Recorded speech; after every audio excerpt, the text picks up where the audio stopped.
Hey guys, this is Thomas Brown, and welcome to the Thomas Vision Podcast. I'm a filmmaker currently based in Atlanta, and this podcast consists of conversations with the professionals I meet along the way. We have another podcast for you today. I have another person from the event industry who does amazing photography. His name is Jabari. His company's name is Cains Camera. That's correct. And Jabari, how are you doing? I'm doing awesome. Thanks for the invite. I'm honored to be here. Is it Cains Camera or Yeah. Cains Photography? Cains Camera. Cains Camera. I got it right. Yep. And then I messed it up. It's all right. We're keeping it in. We're keeping it in. Yep. So yeah, man. How's it been going today? It's been going well. I live the life of a parent. I have 5 children that I have to take care of. So I'm constantly playing the carpooling, doing carpooling and sports and academics. So now I have 1, right? Yeah. And so you have 5. Yes. Right now, mine's is older now, but I still remember the days. Yeah. Back when she was younger and trying to get editing done. Mm-hmm. How do you get work done with 5 kids? Ooh, how do I get work done? You have to think about, or I have to think about like the best time to get things done. Typically, it's in the morning. Okay. So it'll be, let's say that I'll shoot a wedding and I'll send a sneak peek within like 2 days or usually a day or 2. And right after that wedding, I'll go to sleep. Well, actually, I'll import the images. I'll back them up, all the other good stuff, shower, then go to sleep. And then I'll wake up. Typically, I'll wake up at like 5:30 and have them out, have those images ready. Like sneak peek, about 50 images, and so I typically get work done in the morning before the chaos begins. Like kids waking up, like my daughter, for instance, she is 5 years old, and she wakes up around 8:30, so I can get like a good 3 hours in. Okay. But also one thing that's helped me is Adobe Lightroom, the Creative Cloud, but being able to be on a mobile device or an iPad or iPhone. So that means like when you're out. When I'm out, when I'm out, I'm able to call my images. So if I'm in a Starbucks line and I know it's long, I'm like, okay, I can get through a couple of, You get some work done. Oh in the yeah. Starbucks down Oh there. yeah. Let me tell I you, get that's work. some motivation right there to be working on the go like that. Yeah. I get work done everywhere when I can. Well, one thing I was going to bring up, I watch a lot of YouTube, probably too much YouTube. I have what people can't at home, they can't see, but I have a TV right here. Yes. I have my editing station to the right of the TV, and normally I just have YouTube just playing on the TV while I'm editing, just to have some noise in the background. Yeah. But there is a YouTuber, his name is Henny the Biz. He's from Atlanta. Okay. And he is a music producer. Okay. He actually won a Grammy. He produced the song. I always forget the name of the song, but My President is Black, My Lambo. Yeah, is Blue. yeah. Young so Jeezy? he's the producer of that song. Is that Young Jeezy? It might be. It might be. I don't listen to gospel, so I listen to gospel rap. So you talking about Lecrae or somebody? I don't know, but I really don't know. But it could be that song. I mean, that could be the artist on it, but I know he produced that song. So he has a YouTube channel now, and one of the things that he talks about a lot is like what you're saying is that he edits all his YouTube videos and he makes most of his music now on the iPad. On the iPad. Yeah. On the iPad, which is crazy, and he like kind of just blew up. Yeah. For doing that, like making like awesome music on his iPad. Yeah. Like I'm probably gonna cut that part out if it wasn't the song, but I believe that is the song after this. But I know I'm pretty sure that's the song he produced. But he does like he edits his YouTube videos on his iPad, and so my wife is a graphic designer, so I was actually talking to her the other day about it. Right now, she uses the Wacom tablet to do a lot of her hand drawings. That's what I use. Oh, you use the Wacom tablet too? Okay, well, she wants to move to the new iPad Pro, the new one that just came out. It has a new processor, supposed to be super fast. And because the Wacom tablet, even if it is small in a regular desktop, but it's still pretty heavy. Yeah. And I was asking, I said, well, hey, do you think if you had something like an iPad, it's supposed to be powerful enough for you to do everything you need? She still has her desktop, which she does a lot of her stuff that, requires a lot of graphic cards and CPU. because she has 2 graphics cards in her computer. Okay. But I was like, when you're on the go, would an iPad be better? And she was like, yeah. So I said, okay. I said, well, let's get you one. So we're gonna do a little bit more research on them and see which one's the best one. But yeah. So now, do you think you could do your whole business on an iPad Pro? No. No. Okay. Me personally, no. And I know that it's going in that direction. I want to say about maybe 3 or 4 months ago, Adobe broke the news that they're creating a full-fledged version of Photoshop just for the tablet. And me myself personally, I mean, I like the physical keyboard. Okay. I like the physical keyboard. But what if you use the keyboard for iPad? Would that work or still not? No, it's still not the same. At least is it not me. Powerful enough? You think, or just the simple fact that being able to go through and call the images, but just being able to have that physical device, I personally would not want to go through, because I'm like a wedding for me is at least 3,000 images. Yeah. Okay. And to go through and touch those images up and sync those images, and myself personally, no. It would be convenient, but not for me. At least not yet. Okay. Yeah. All right. So you think the technology needs to go a little bit further? Like, so what is it missing right now, technology wise? I don't think it's missing anything. Okay. It's just some people like it, some people don't. Okay. I think that desktop computers, knock on wood, I think that they'll always be around, and there'll always be a place for a desktop machine and mobile devices. But and people are just gonna have their opinion of what works best. For them. Yeah, and like I said, I think she'll definitely always keep her desktop. I built her desktop. I built myself one. Yeah. And just for certain things, she needs that extra power. Yeah. From that, like all of her logo creation, she does on her computer. Okay. And then like her hand drawings, like if she wants to make like a new logo, she always starts it as a hand drawing on her Wacom tablet or on paper, and then scans it to the Wacom tablet so she can kind of trace it, and then brings it to her computer. But so I was thinking with the iPad, and I think she agreed, it might take away a step because she can actually do the hand drawing on the iPad. Yeah. And then move it to the computer. No, and I think it's different for like a graphic designer as compared to, and I might be wrong, but just myself personally speaking, a graphic designer that's on a tablet and doing those sketches, that especially with a tablet, that's gonna come across easier as compared to making adjustments to exposure and highlights, and it all goes to what you're used to. Yeah. As well, I'm pretty sure if I would have started, always editing my videos on an iPad, it would just be enough. Like, he edits it like with his pen when he's editing the videos. He's editing the videos with his little stylus, and I'm like, that's crazy. Yeah. But it seems so easy for him, and I guess if I just took the time to do it, 'cause that would just be amazing. Yeah. Well, how old is he? I think he's around our age. No, he's around our age. Okay. He's around our age. You're dealing with people that this is the generation, or they grew up with a tablet, so it's gonna be a little bit more fluid. So we don't have that excuse. Yeah. Nah, it's not like that for me. So but it'll get there. Yeah, one day. But like I said, I would definitely like to try it out. Try editing one video on it and just see how it goes. But also I would time myself if I were to do that and see how much do a if you're comparison. More efficient or not. Comparison. And I jot down a lot of notes, just to see, okay, this is how long it took me to edit my video on the desktop versus the tablet, and then what kind of bugs you came across. But eventually, who knows, you might see me on a tablet calling and editing all those images. I'm gonna call you too, like, hey, I see you on that tablet. Yeah, let's go into photography now. You're a photographer, and what inspires you? Do you have like photographers that inspire you, or different like things? Is it movies that inspire you? Like, what inspires you when it comes to your craft? Oh man, a lot of things inspire me.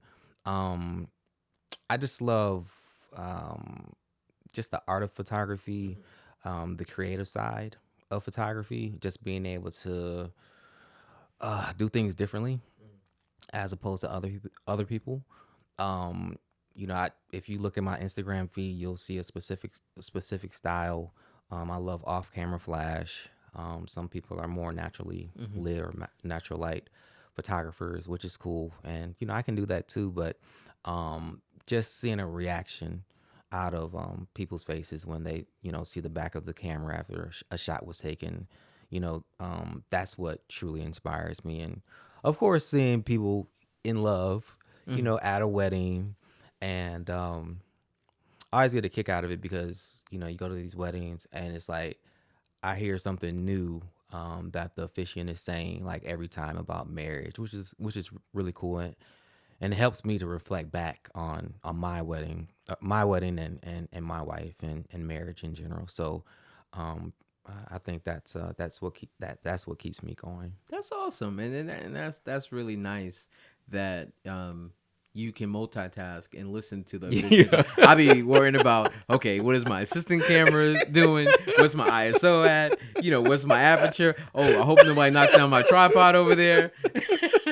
I don't really get. Let me tell you, the toast though. The toast most of the time. Once we get there, I normally can listen and kind of enjoy it. But during that ceremony, man, I'll be so stressed out. Just trying to make sure everything is perfect. Oh boy! But that's awesome. I want you to try to take a little break. Yeah, no, I can't, man. I tell you, I already tell you.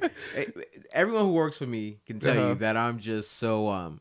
I want the whole wedding to be perfect. But definitely the ceremony. Not that you don't, but just for me, I'm just always just settings, and I just want it to look as crisp and clear, and make sure I have the audio going, because it's a moment that you just can't get back. When it comes to video. But like when I go home and I listen, and I do love wedding, and my wife is at most of the weddings. I film with me as my assistant. I do have other assistants as well, but most of the time, I would say probably about 60-70% of the weddings I do, it's my wife and I. So she's there with me, and I love having her there for that day, and we can just experience a wedding again and again. Now I'm not sure how she feels, because like I said, I'm very anal when it comes to filming, but really she's just awesome when it comes to her craft, and like when it comes to B-roll and stuff, I don't even bother her anymore. That's cool. That's cool. Now, how long have you been doing photography? Photography in general has been since 2009. Briefly, how I got into photography. My father, he was into photography, black and white photography. Lo and behold, he wanted a camera for Christmas, and my brothers and I, it's 3 altogether. We pitched in. We thought it was a whole lot of money. Camera was around $500. It was a Canon. I think it was a T5i or something, and we ended up getting that, and he didn't want that camera for Christmas, so I'm like, okay, I'll just keep it, and open it up, because when you're adult, Christmas time, you don't really have as many gifts, like as you were as a child. So open it up. And he actually let me borrow his flash. He actually showed me that day how to bounce flash off the ceiling. I was like, man, that's amazing, because originally right off the bat, I was pointing the flash directly. That's what a lot of people think you do, directly at the subject. And that looked horribly ugly, but I didn't know any different. So bouncing flash, and then and this is all when I was single. I wasn't married or anything like that. So then I started to watch videos. I was on Lena.com.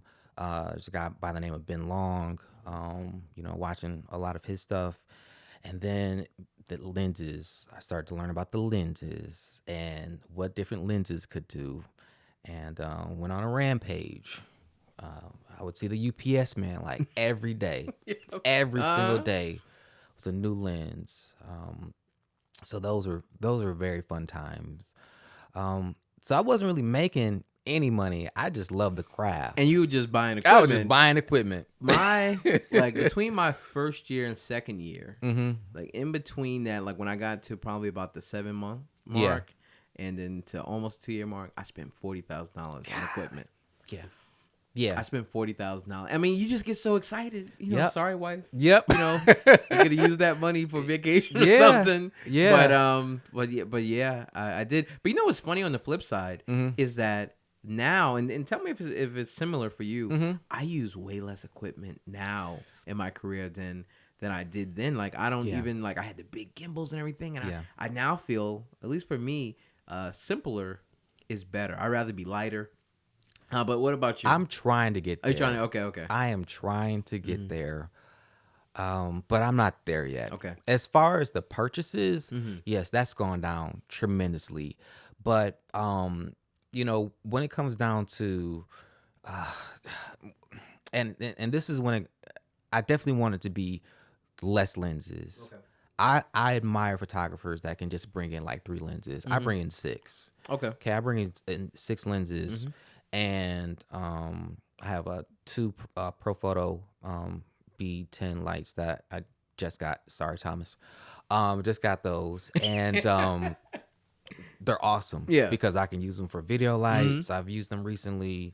And so I'm very excited about those. But anyway, I'm all about buying stuff that you need, right? Yeah. This year I haven't bought any like major camera equipment. Yeah. I really, and I think we talked about this when we went out to lunch one day, but I really got into minimalism last year. So about 2 years ago. And so we got all into, we sold our house. I may have mentioned this in another podcast, but we sold our house. I didn't even sell most of my equipment because I just didn't want to risk keeping it. Like if it didn't sell, so I gave away. I'm telling you, probably about $50,000 worth of equipment.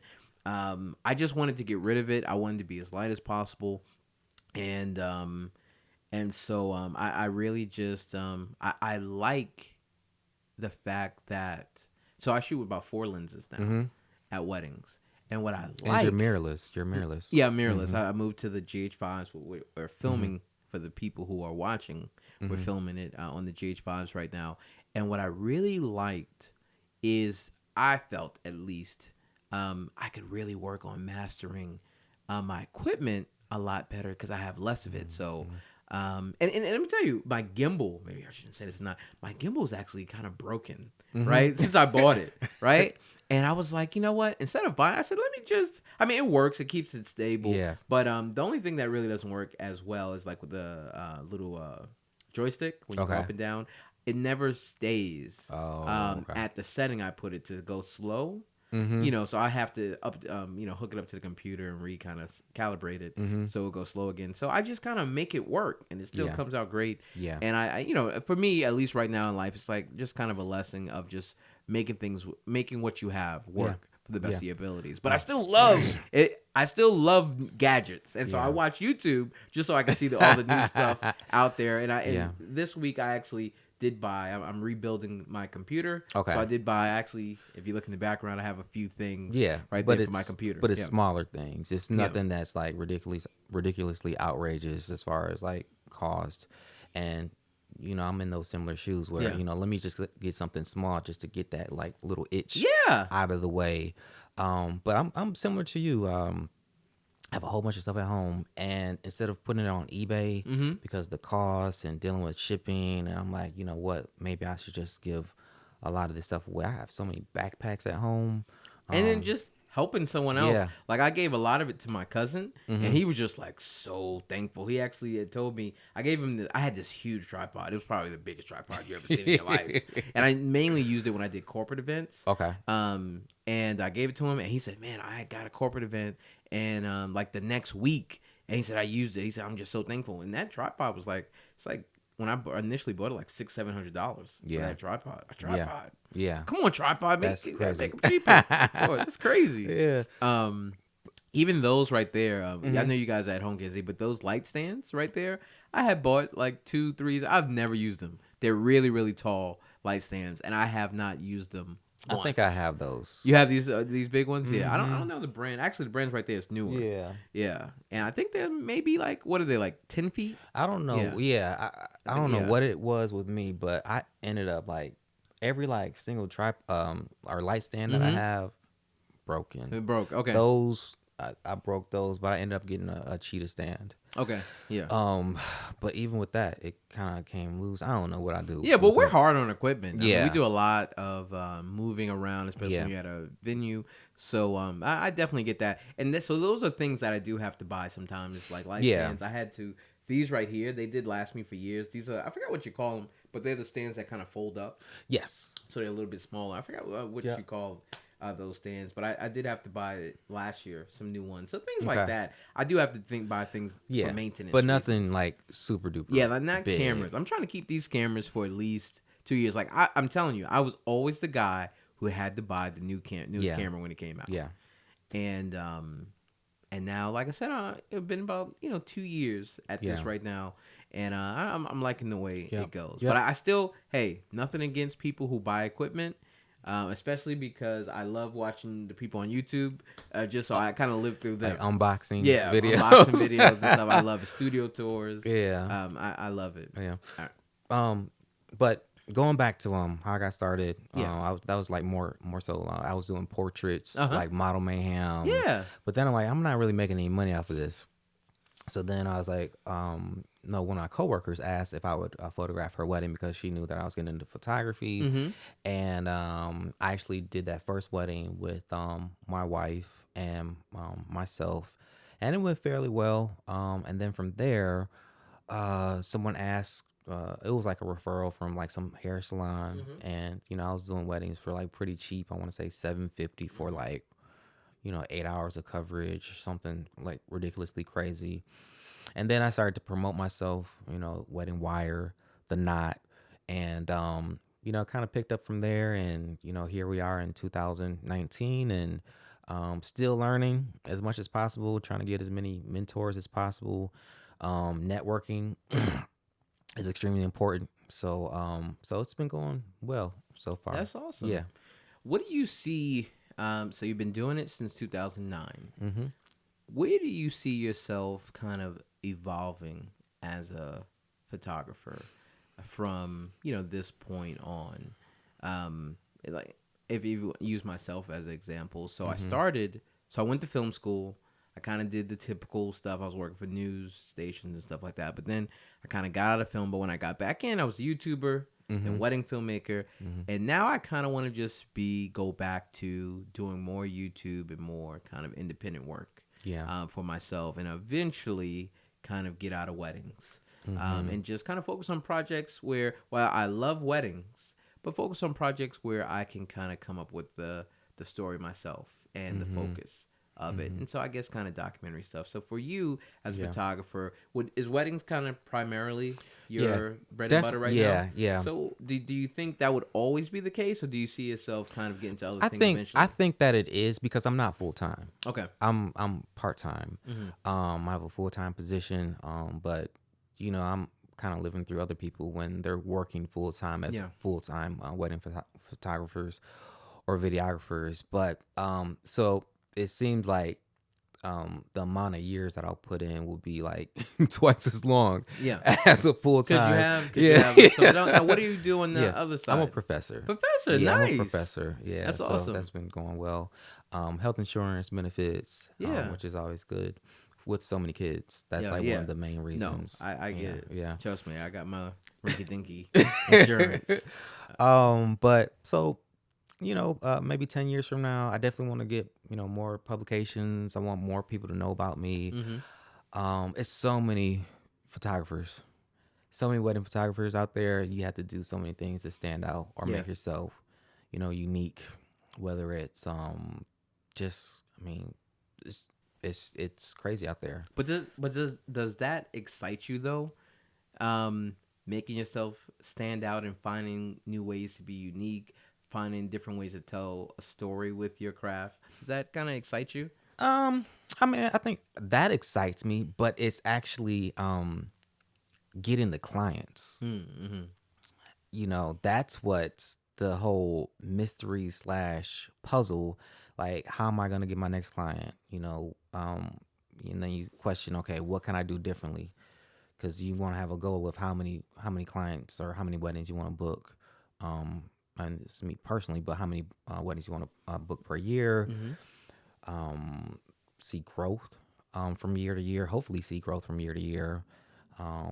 Increase your prices, make adjustments, learn. So you just have to do your best to stand out um, and see what happens, because you never know where your next lead is going to come from. Yeah. Could come from Thomas. Oh yeah. Like in 30 minutes. You Like know what, in 30 Jabari? minutes. Hey, I'm always sharing the love, man. And I know you are. what's so funny about it is and I that's why I love doing this podcast. Just hearing everyone's different story and different take, on things. For me, I've been blessed to where, I guess the way I wanted to tell my story through wedding videos wasn't really done, so it kind of helped me stand out in my own way. But I also think, well, maybe let me readjust this. Do you think that if you were kind of full time, you could put more time into it? So maybe that you would have the constant leads, because it must be hard to kind of network. Yeah. When you have a full time job, as much as you may Yeah. like. Yeah. Well, not only that, but I would think that I would have I would put much more pressure on myself. Yeah. Because this is my income. Yeah. This is how I make a living. So I'm gonna go at it like at 110%, as opposed to, okay, as compared to part time. Yeah. So I would be able to wake up, have a set schedule, and okay, this day I'm meeting with this planner, next week I'm meeting, and then putting in time to practice, getting more publications out, because as of right now, it's, of course the kids aren't going away, but you have a full-time position, so that kind of prioritizes is the priority. Yeah. But yeah, so that's how it plays out for me. So for you, weddings probably be your bread and butter for at least the foreseeable future. Yeah. For you. Hopefully. Yeah. I think that's awesome. Jabari, this has been an absolute pleasure having you on the podcast. If people want to follow you and just keep up with you and learn more about you, where can they go? They can go to Cains Camera, which is a C as in cat, AINS Camera, CAMERA. And you can find me on Instagram. That's pretty much my go-to is Instagram, but you can... It's like the new business card, yeah, Instagram. I always say that. I love Instagram. Yeah, but my website is www.cainscamera.com. Hey guys, thank you so much for tuning in. If you enjoyed listening in today, consider subscribing to the podcast. See you next time.